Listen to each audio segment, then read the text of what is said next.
I pledge allegiance to the flag of the United States of America and to the republic for which it stands, one nation under God, indivisible, with liberty and justice for all. Thank you. Brother. You're on your own. I like your tie. There's some empty seats if any of you need some up front here. Roll call, please. Mayor Orr, Here. Councilman Prickett, Councilman Martinez, Here. Councilman Baker, Here. Councilwoman Peltingsrud, Councilman Edwards, Here. and Councilman Freshour. Here. Okay. Approval of the minutes of the regular meeting, January 6, 2014. I move we accept the minutes as they are. Second. We have a first, Ed, second, Larry. Roll call. Freshour, Aye. Baker, Aye. Edwards, Aye. Martinez, Absent. and Mayor Orr. Aye. Okay, moving on, we have visitors. First up, we have Howard Disposal of Recycling. If you want to give up, state your name and address and give your presentation to us. Can you hear me? Is that Yeah. good? Okay. I'm Christina with Howard Disposal, and our address is 645 McDaniel in Canyon City. And I'm here to talk to you about the recycling curbside program that we are now open to Florence. So, and basically what I'm here to let you know is as of January 1st, Howard Disposal has opened up curbside recycling to Florence, Rockvale, Williamsburg, and Coal Creek. And with that being said, we want to let the city know that if it would like to extend curbside recycling to its city customers, that Howard Disposal would be open to taking the single stream commodities free of charge at our recycling facility. Single stream recycling is something that we've started over a year and a half ago. It was in basically Canyon City. We started with a pilot area, and as each area we saturated, we moved and we grew. And now that we feel very comfortable that we've got a good, sustainable program in Canyon City, we feel very confident to moving into Florence. We have right now a cardboard recycling program that we offer to all of our commercial customers, which is already in Penrose and here in Florence. It's been a very good program. This is a sustainable program. It's a simple program. Single stream means that everything goes into one container. It is very popular throughout the United States. It has actually doubled the participation rate versus separating and then collecting. What it does is it creates jobs. You have one person for a landfill. You have created 10 jobs. Now, with that being said, there could be revenue on your end as far as a fee base, because it'd have to be a fee base to sustain it through your citizens. And at that point, you will be diverting commodities, because they become a commodity from being landfilled, which then, and on the back end of it, you will have a savings on your yardage going to the landfill.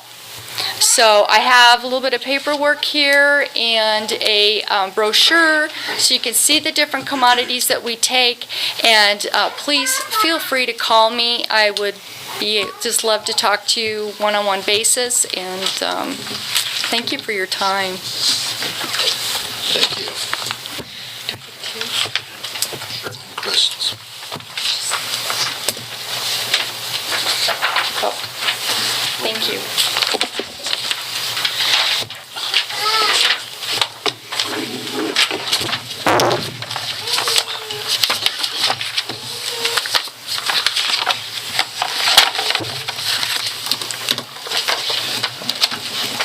Okay, next we're going to call up our police chief, Mike. Good evening. And good evening, everybody. I appreciate you coming tonight. I wanted to bring up to the council and the citizens their attention of some acts that occurred in the month of December that I thought should be recognized. 3 of the dispatchers were on. One of them was actually on duty, and the other 2 assisted. They were here for a dispatcher Christmas party, and a call came in to 911 of it turned out to be an off-duty U.S. Forest officer who's here tonight, Craig Perry, who had fallen down a hillside, injured himself pretty severely, was going in and out of consciousness, and the dispatchers teamed together. The 2 of the girls were off-duty, teamed with the girl, one of the dispatchers was on duty, to help them coordinate the rescue of Officer Perry. It was pretty extraordinary because they had to use GPS coordinates, guide deputies, medical in from where he was at, and he had to try to give them locations, land locations where he saw, because of course sometimes in this area GPS isn't exactly 100%, but I wanted them to be recognized for everything they did. So I'm gonna ask Officer Perry to come up for a minute, and then ask Tammy Grazzini, Susie Ely, and Michelle Crawford also to come up. Officer Perry asked if he can have just a couple minutes to say something. This is Officer Perry's second or third surgery?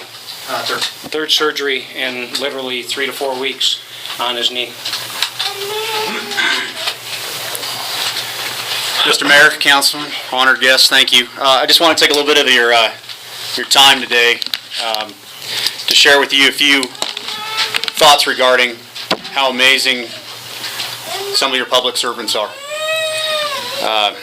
I'd like to begin by telling you a little bit about myself, and by doing so I hope it aids in relevance and importance of what I have to say to you today.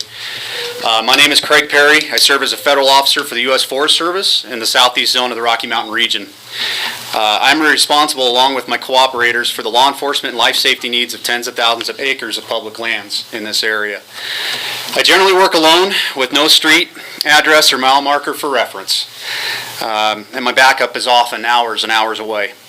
In addition to being a law enforcement officer, I'm also a trained firefighter, an emergency medical technician. Before serving in this capacity, I've been a paid staff and volunteer firefighter in Pensacola, Florida, several counties in my home state of Washington, and San Diego, California. I've been employed by the Washington State Patrol, and I've been an investigator for the Department of Army Police in Fort Lewis, Washington. Prior to my law enforcement and EMS career, I served almost 10 years with the U.S. Marines and the U.S. Army and accomplished combat tours across the globe. I hold degrees from Washington State University, graduating magna cum laude honors, and currently a criminology graduate student at Washington State University. I've been a resident of Fremont County for a little over 4 years now after being transferred from the Morrison area. And my point of telling you all this is that no matter how impressive my resume seems to appear to me, the amount of experiences I have gained from it, on a cold evening in December of 2013, Mother Nature herself reminded me that I am not invincible, and no certificate on the wall could benefit me in helping myself to survive my predicament. To many people in this room, I am known as FS2. That's my field designator that identifies me to fire, EMS, and law enforcement on your radio network. Today I graciously stand before you as Craig Perry, a citizen of Fremont County, and I would like to emphasize that I stand before you. This is something as of late that I don't take for granted. I'd like to share briefly the story of what happened and why it isn't so important for me to be here today. I had decided to take a winter evening off for some much needed personal time and attempt to enjoy some of the activities available in our area as an outdoorsman. After several unsuccessful attempts at scoring game during hunting attempts this year, I had about 3 hours to attempt to fill a white-tailed deer tag. This particular species is generally found near the Arkansas River in this area, and I had been scouting a stretch of BLM near Highway 15 and Highway 120 just outside of Florence. I quickly geared up, donning all my hunting gear. I filled a backpack with a few necessities, my GPS, my cell phone, and the like. The last time I'd been in the area, it snowed heavily, and I watched some illegal bird hunting activity on the river from where I was looking for deer and had to call DOW in to deal with that. I generally always take my badge and my sidearm with me wherever I go for this reason, because I'm never really off duty. On that particular afternoon, I glanced at my handheld radio as I stuffed my backpack and said to myself, not today. You need to relax and you need to leave work behind you. So I elected not to take it. With hunting light waning, I parked my truck and hiked approximately a mile to an area of the Blue Heron Ponds in some steep terrain. I found my quarry hidden in some willow bushes below the railroad tracks on the river, and in an effort to find a safe shooting area and make a responsible kill, I had to relocate into a steep canyon area on the east bank of the Arkansas River. I walked along the railroad track for a time, attempting to not alert the deer to my presence, and as I spotted the perfect place to set up behind the railroad trestle, I stepped off into the loose ballast of the rail bed and began to lose my footing. This is an almost daily occurrence in the terrain that I work in, so I began to trot down slope in an attempt to regain traction, worried I would alert the deer nearby.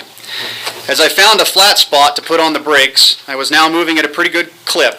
I hit a flat snowy spot that I was targeting, and to my horror I was met by a 4-wire cattle fence that was laid down and hidden beneath my feet. I must have looked something like a fighter jet hitting the arrestor cable on the carrier deck and trying to do a last-minute abort. As the wire snagged my right foot, my right leg was immediately snapped, and I was sent cartwheeling headfirst down the embankment out of control to the river below, the last 10 feet of which are a sheer 10-foot cliff. As I launched off the cliff head first, I saw a large willow bush below me and thought, please God, don't let me be impaled. Lights out. I awoke after an unknown time, partially submerged in the Arkansas on the east bank in immense pain and staring at a leg that was visibly distorted. It was almost dark and I was in trouble. The first thought in my mind was that I needed help, and I was horrified to realize I hadn't brought my radio. What I did have was a cell phone. After a painful fishing through pockets, I was able to retrieve the device, and upon flipping it open, I was again horrified to find I had no coverage. The time frame is somewhat of a blur, but unable to find suitable splinting materials along the muddy bank, I began to drag myself hand over hand along the river bottom. I would attempt to pull myself up the cliff several times to no avail, often grasping at vegetation and agonizingly sliding under my weight when it would give, all the way back to the bottom. I remember thinking, I need one signal bar, just one stinking bar. After several attempts using my rifle, I was able to pull myself partially up the snowy bank and hold there precariously. I checked the phone again. I had service. I then dialed the 3 most important numbers in the world at that moment, 911. My first attempt at connection failed and my heart sank. I angrily thought about how I was going to sue Verizon as I thrashed the phone about in the air and saw the bar of signal reappear. And again I pressed the digits.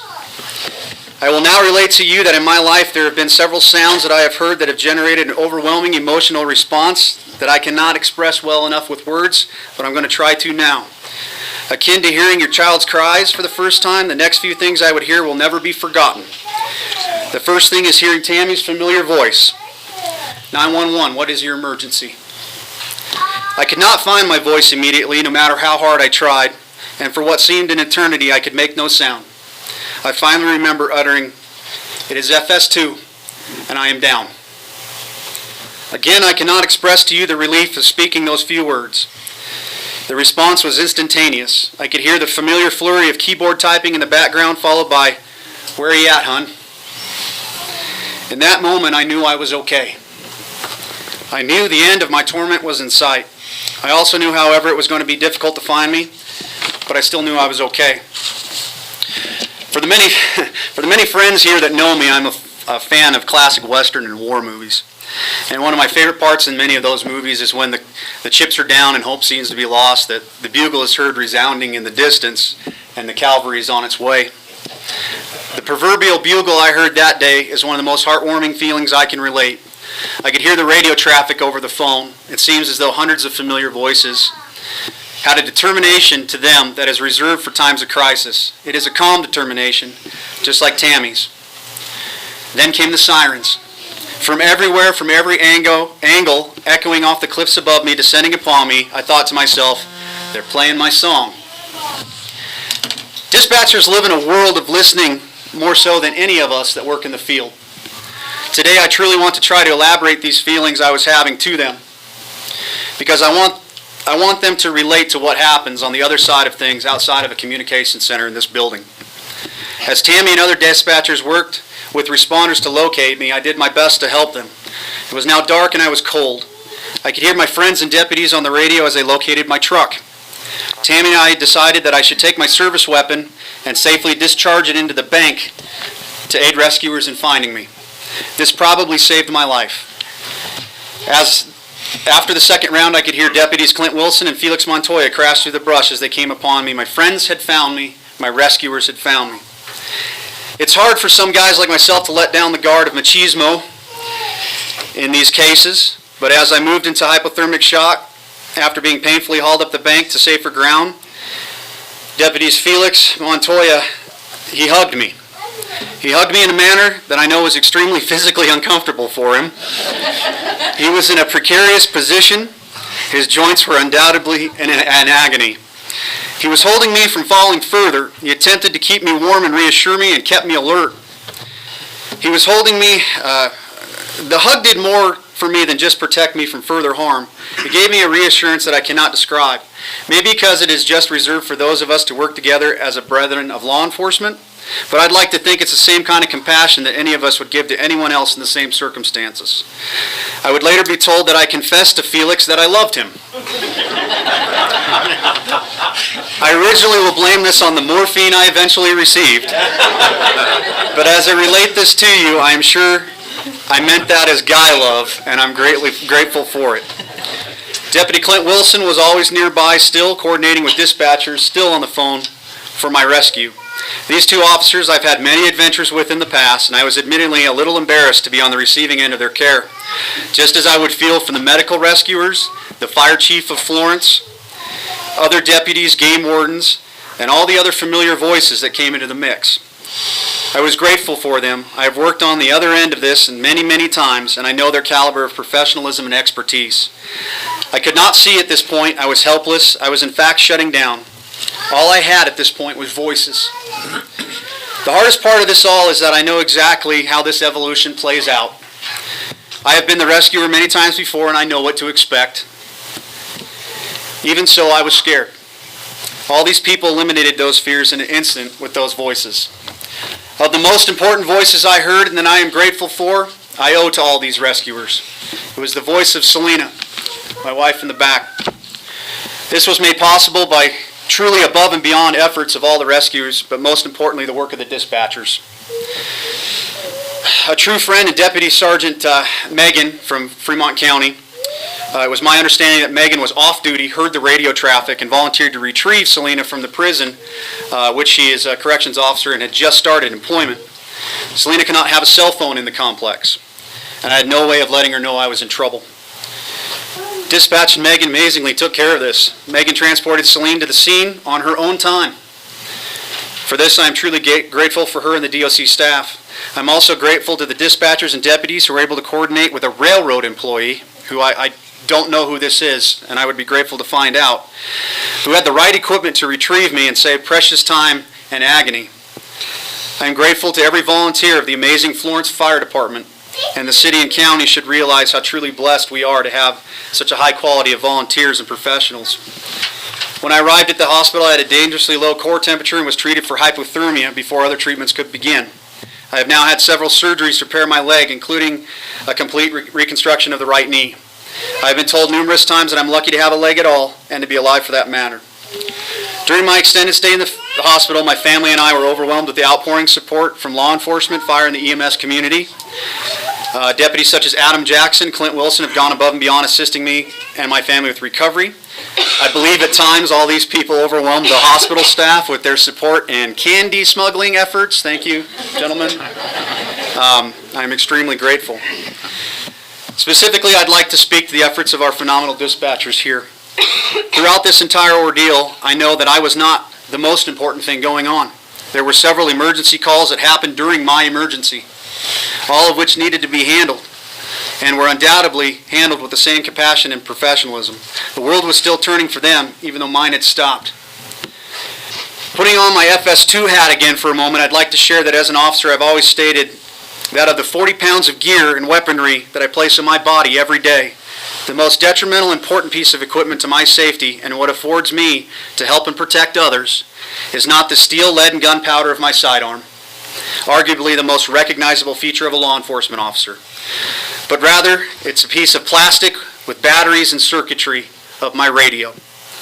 This tool is, however, only as effective as the caliber of dispatchers at the helm on the other end. Here in our city, we have some of the best. I cannot express how important it is for me and my duties as an officer to never let them down, and to realize I depend on them a lot more than they depend on me.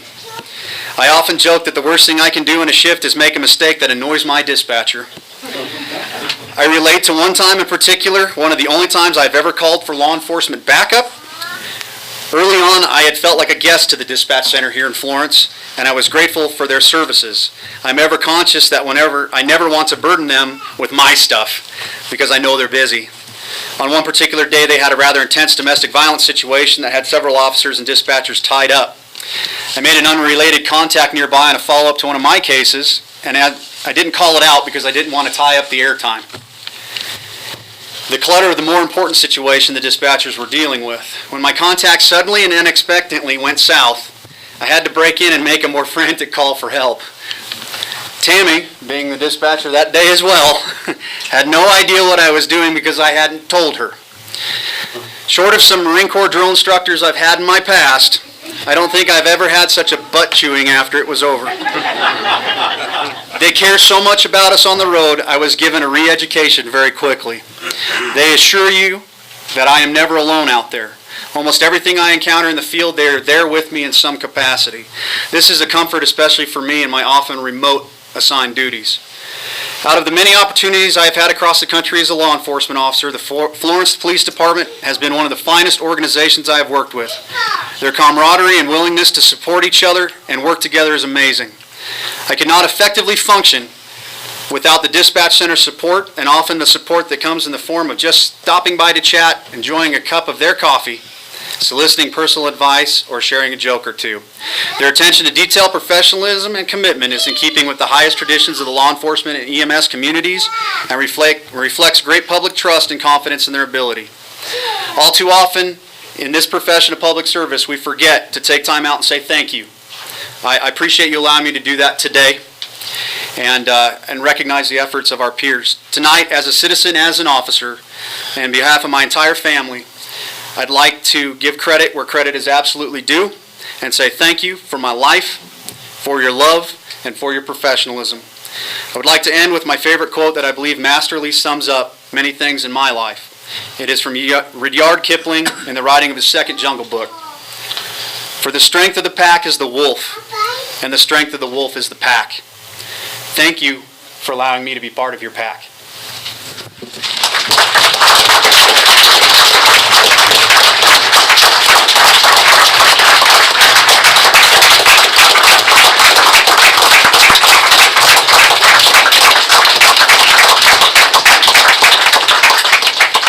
Not much more I can say, except I have been on the other end of that butt chewing from at least 2 of the 3 of these dispatchers. For stuff so I know where he's coming from, especially with Tammy. I'd like to ask. Especially with Tammy. She doesn't respect the elder part. I don't know why. She just yells at me. Listen to us younger. But I'd like Officer Perry to present the dispatchers. I can't say much more, but this incident occurred on December 12th at about 4:43 p.m. and lasted almost 3 hours by the time from the start to finish till he was on a rail car at the hospital with the ambulance and everything. So this commendation is presented to Dispatcher Tammy Pursuit.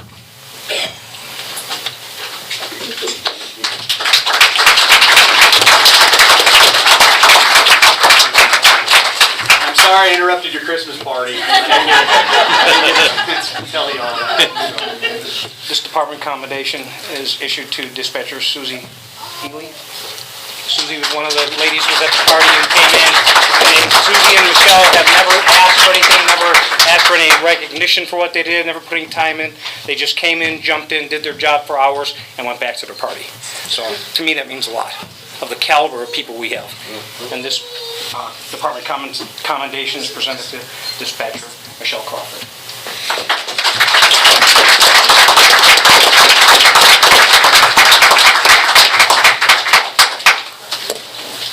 Thank you for your time. Thank you. And don't worry, they don't have to worry with me for a few months because I'll be desperate. Thank you, Chief. Next, I'd like to call Lieutenant Shane Prickett, Officer Josh Sweeney, and Officer Jane Hall up here. And I'll give you a real quick brief synopsis of this once they get up here, the 3 of them.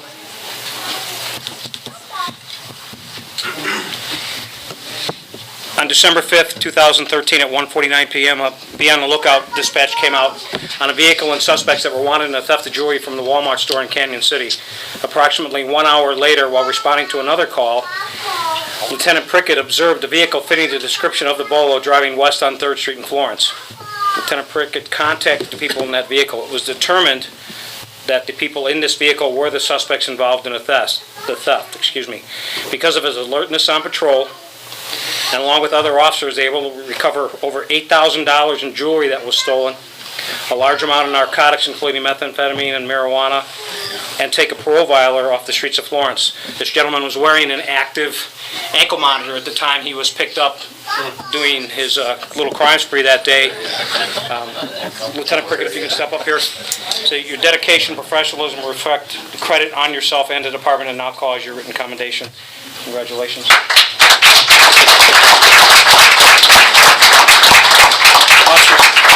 There was more involved in this, that once the suspect knew he was had, he actually knocked the deputy down, ran. There was a foot chase involved in this.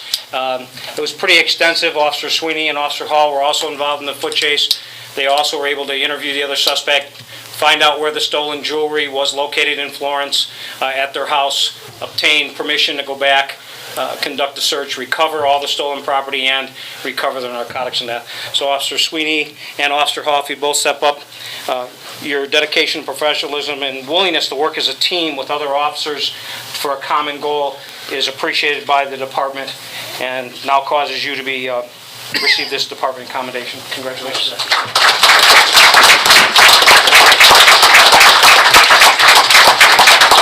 I just wanted you to know that we have a good group of officers and dispatchers who do work for the department and do give a lot, and that's why I do these presentations, because sometimes it does go unnoticed, and I want to make sure that everybody is aware that they give more than everybody expects. Thank you. Thank you.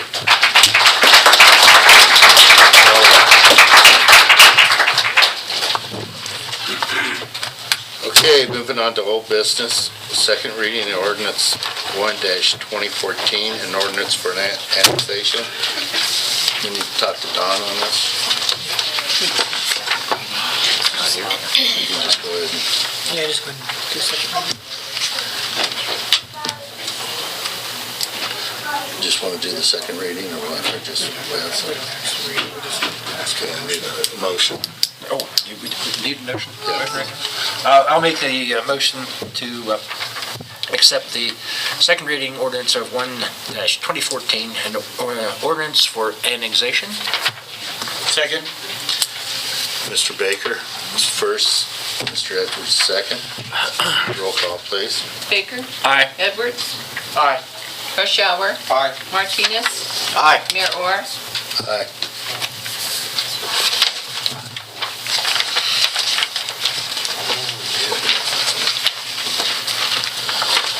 Okay, next, authorization for the mayor to sign the SRO contract. I'll just go ahead and do that one. This is the SRO contract. It's been revised, agreed upon and negotiated with the school district. It's for the wages for two separate officers, and we're asking the council to make a motion to approve this unless you have any questions. Any questions from council? I'll make the motion for the mayor to sign the SRO contract. Second. First and second, you second, Tony second. Roll call, please.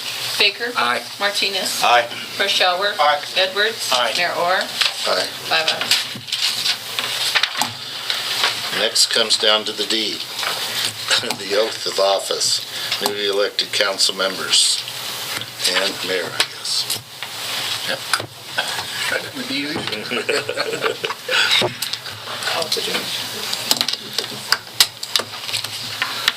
You got the duty, huh? I am. All right. Oh, here comes the judge. Oh. Do you want to call on the council? Should all the council members go down? Yeah, the mayor's going to get sworn in first. I guess I take the first one.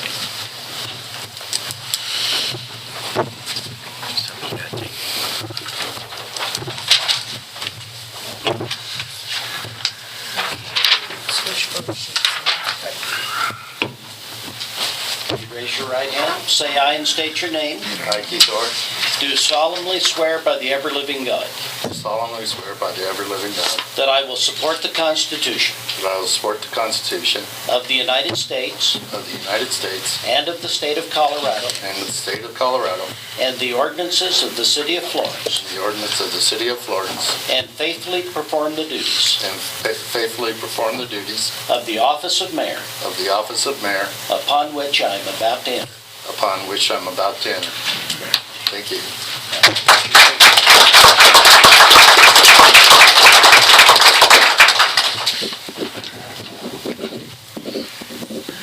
Thank you. And Councilman Edwards. Oh, no.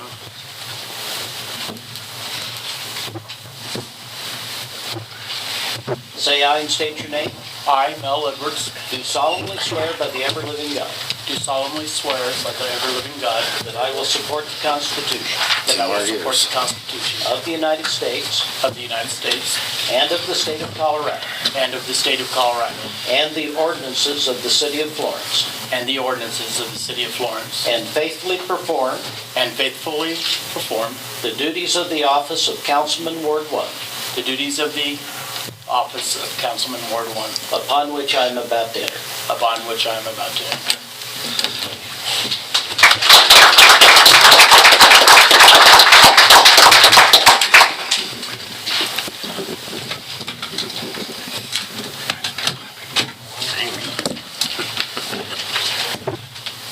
If we could get someone to help you with that. Need help with Bill Graham? Yes, I do. Should I do it right now? Okay, make it through. Also about to take you through. Before we go through this, can I do one thing? I want to thank Ed, and I want to thank Nikki. She isn't here, but I want to thank you for your service on council. I really appreciate it. You was great to work with. Thank you.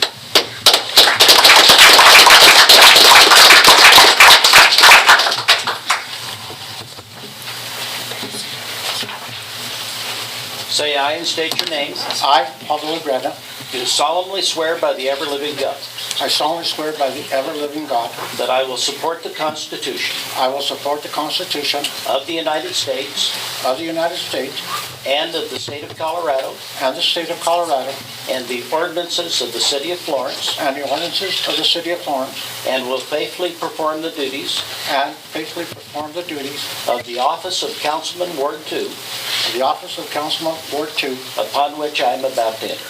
upon which I am about to enter.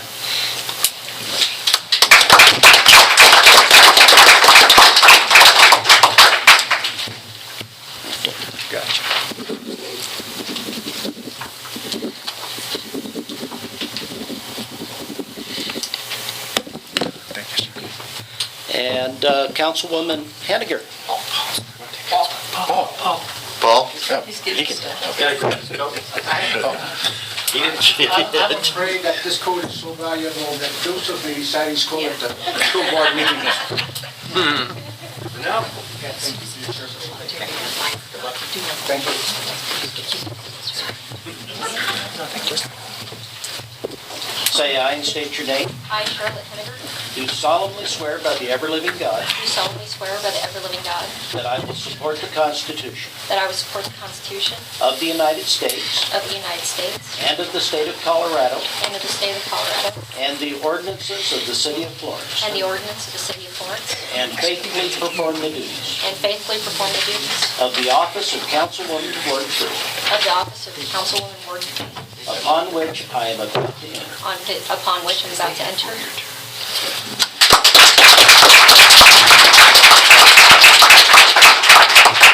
You need to sign it. Does that have a bar? Thank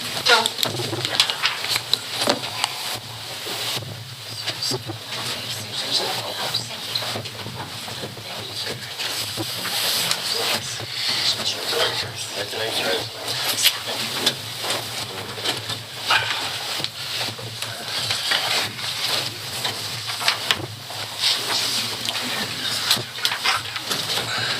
Okay, I'm going to have to do one more thing here. I'm going to have to ask for a temporary mayor pro tem. I can't ask for a permanent one because we're one member short. So I want to take whoever you want to nominate for temporary mayor pro tem. I'll take nominations, and then we'll do the final one when Stefana gets back. So do I have any nominations? I'd like to nominate Larry Baker. Okay. Anyone else? Mal Edwards? Okay, we got 2 nominations. Can anybody make a motion that nomination cease unless somebody else wants to be I'll nominated? make the motion for the nominations to cease. Okay, we're going to do it Is by, there a second to the motion? Second.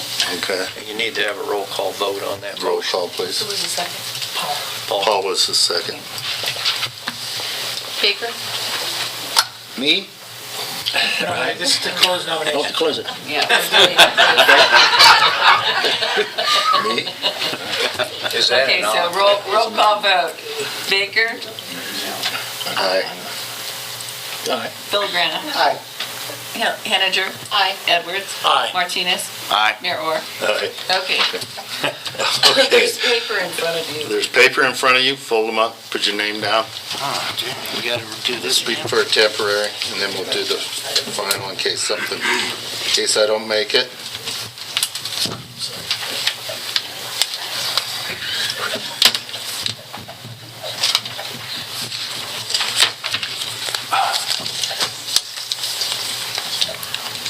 Just put in somebody's advertising. Just fold them up and hand them down this way. Boy, you're taking too long over there. What's the matter with you? Done a long time ago.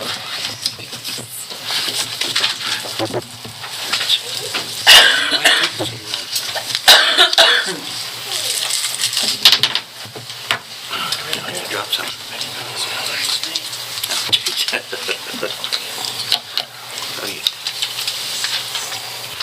And then we'll vote on a permanent one when she comes back. Is she still in Paris? Or wherever? All right, the result of the first vote is Mel Edwards 4, Larry Baker 2. So Mel will be the temporary pro tem. All right, we got that, Ed. Move on to new business. Annual appointment of the Associate Municipal Judge. We gotta reappoint the judge. I think it's in your packet there, who it is and everything. Norm Lemons. Okay. I need a motion to reappoint him. I make a motion that we appoint Mr. Blankenship as the, No, Norm Lemons. that's what I was on. Wrong guy. Wrong guy. Another wrong guy. Norm Lemons. Norm Lemons. Associate. I make a motion that we appoint Norman L. Lemon as the Associate Municipal Judge for a period of 2 years. Second. We have a first and second. Did you get who the second one? Okay, roll call, please. Villagrana? Aye. Martinez? Aye. Baker? Aye. Henninger? Edwards? Aye. Mayor Orr? Aye. 6 ayes. Okay, first reading of ordinance 2-2014, amending 17.68010A CHB on-site parking. Let's read that first. Okay, Dory, would you read that, please? Ordinance 2-2014, an ordinance amending section 1768.010 of the Florence Municipal Code to modify off-street parking requirements in the Central Historic Business District. Whereas CRS 3123-302 authorizes the city to adopt and revise zoning districts. And whereas pursuant to CRS 3123-304, notice was published in the Florence Citizen on December 26, 2013, of this requested amendment to the zoning ordinance, and a public hearing was held on January 16, 2014, before the Florence Planning Commission. And whereas no objection to the amendment was heard at the public hearing, and that after discussion, the Planning Commission recommended the adoption of the same, Now therefore be it ordained by the City Council of the City of Florence, 1, that section number 1768010A of the ordinance of the City of Florence entitled Off-Street Parking Requirements shall be amended to delete the following paragraph. A, at the time of erection of a new structure, addition to or enlargement of an existing structure, or a change in use within any district in the city excluding the central business district, off-street parking spaces shall be provided according to the minimum standards in this chapter. Any residential uses in the CB zone district initiated or changed after enactment of this section must provide 2 on-site parking spaces for each dwelling unit or obtain written legal rights to use or possess equivalent suitable parking spaces. Any motel or hotel in the CB zone district initiated or changed after enactment of this section must provide on-site parking spaces as required in Table 1768-010F or obtain written legal rights to use or possess equivalent suitable parking spaces.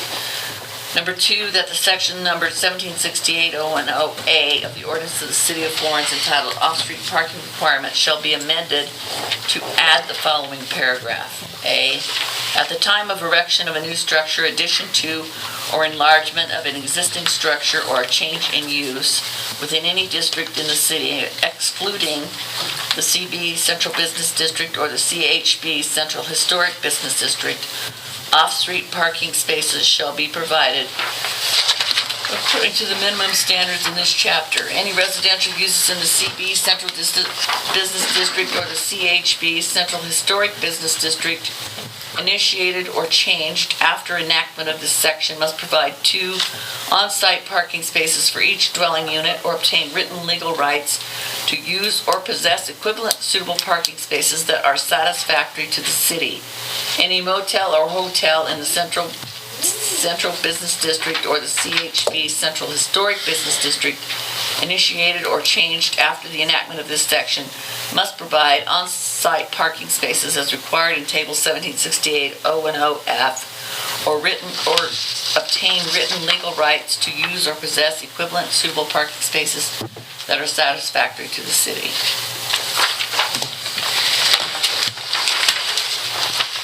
I'll make a motion that we adopt ordinance number 2-2014, an ordinance amending section 17.68.010 of the Florence Municipal Code to modify off-street parking requirements in Central Historic Business District. Second. We have first, second, Baker. Roll call, please. Filigrana. Aye. Baker. Aye. Henninger. Aye. Edwards. Aye. Martinez. Aye. And Mayor Orr. Aye. 6 ayes. Okay, next is authorization for the mayor to sign integrity agreement with the DOP for use of the federal prison labor.